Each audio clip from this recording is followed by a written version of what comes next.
चंद्रभान सिंह पटेल, तहसील पिंडरा, महामंत्री।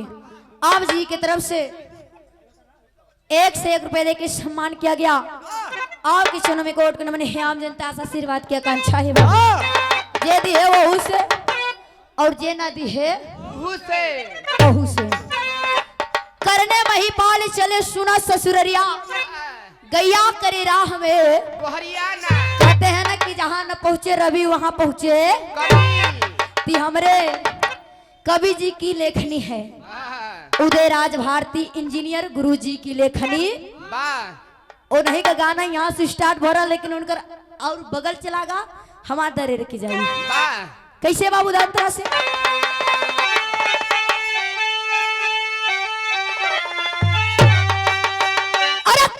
पानी पीने गई जब गऊ मैया, अरे गाई डाला डाला।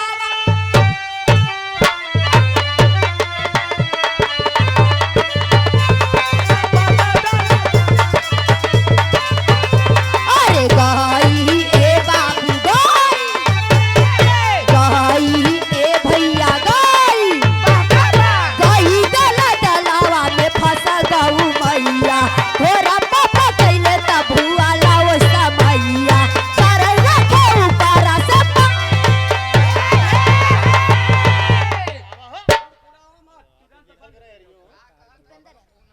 और आप बड़े भैया टुपेंद्र यादव,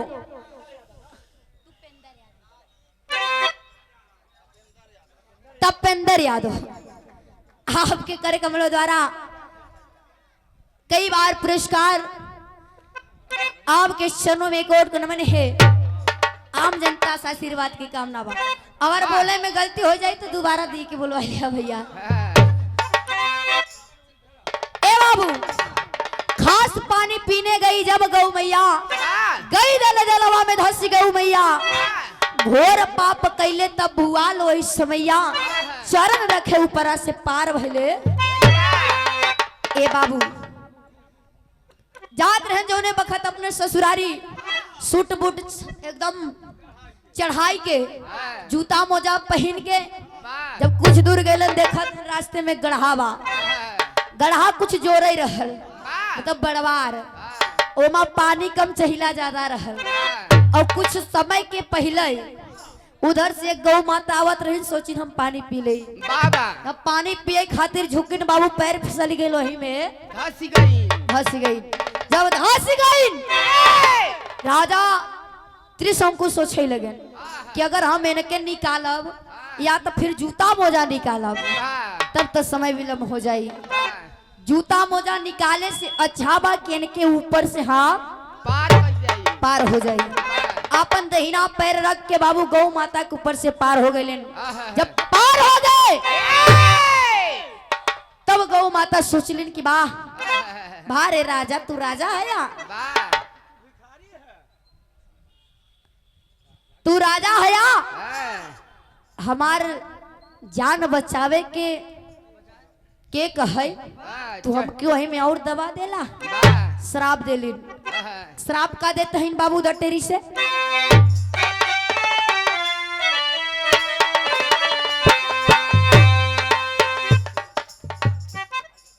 बहुत ही अनमोल पुरस्कार मेरे परम पुष्प परमादरणी समोरा सरजमी के ग्राम प्रधान प्रदीप पटेल जी के तरफ से ये तीसरा पुरस्कार इस बहन को मिला है और सभी कलाकारों का आप सम्मान किए हैं।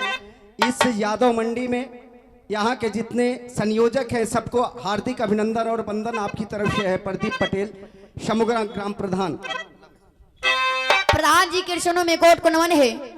हम बताई लाए नरेश भैया कि ऊपर भगवान होलन तो नीचे और बीच में सब झंडू बाम हर गौ माता श्राप दिलिन कैसे बाबू दा तेरी से।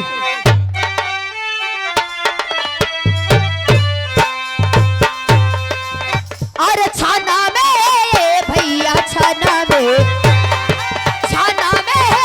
बाबू छाना में छन में श्राप दिहली गऊ देखा बाबू जरिया गैया करे रहा में गोहरिया।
श्राप दिहली गौ देखबा गुजरिया गैया करे राह में। वही ना बा तेरा हो बताई दे जेकर नाम हो नाम बताई दे भाई।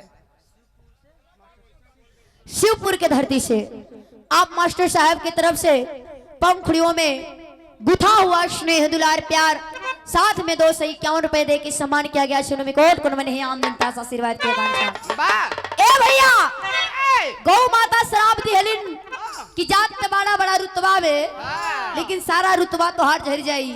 जौने बखत अपन दुल्ही देखबा तो तोहार जौन सकल बाबू बिगड़ जाई। लेकिन कैसे कहे बाबू ध्यान तरह से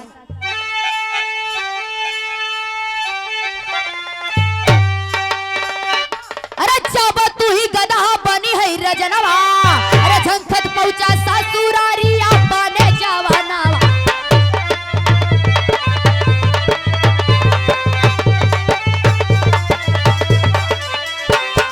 झंखता ए भैया झंखता झंखता ए बाबू झंखता झंखत पहुंचा ससुरारी अपने जवानवा। तो पाढ़ा धागा मछा से मोहावा नया नावा हो गेली कपार नारी झूठी। ए भैया जौने वक्त गौ माता शराब दिलन जब अपन तू दुल्ही देखब तो तोहार दशा बिगड़ जाए। जब कुछ दूर गइलन देखत हन कि एक आग बीघा हमार ससुरारी लौकता तब सोचे लगन कि अस ना होई गौ माता का शराब सच हो जाए। गमछा लिए रहन मुंह ढाक लेहन। जब मुंह ढाक लिहन अपने ससुरारी पहुंचलन 2-4 ठे सरहज रहलिन सड़ुआइन जुटी गईन। कहीं लावा जीजा दूर से है तार कपारे पे तेल रख के ठोक दे। के कहा सड़हुनिया सबने कहत रहा। अच्छा कहे कि जीजा बड़ा दूर से आई होबा ना पानी गोर हाथ धोला बैठा तारे कपारे पे एक पौवा तेल एक पसर रख दे थका होबा। आई तो है मिर्जापुर से का बताई तोहरा विचार बा का।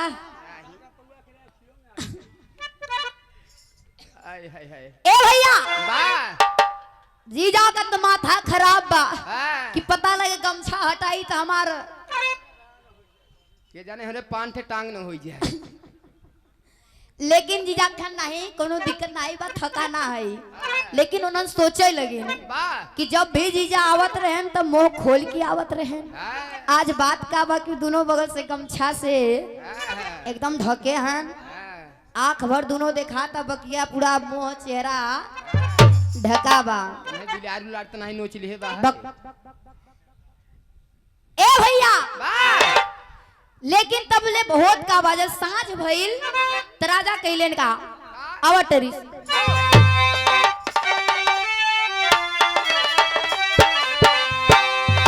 डाटाले भैया डाटाले डाटाले बाबू डाटाले डाटाले भुआला जा बसोई के से जरिया गैया करे राह में गोहरिया।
ढाका आई गया वाह कैसे जब सांझ भइल गए दू तलवा के ऊपर सोवे वाह तब वो अपन गमछा हटाए नहीं एकदम चपक के बांधे रहने एकदम कि केहू खींचे एक दैया हाँ, तो न खींचाए वाह लेकिन उनके नींद लग गई अरे वाह जब नींद लगल ए!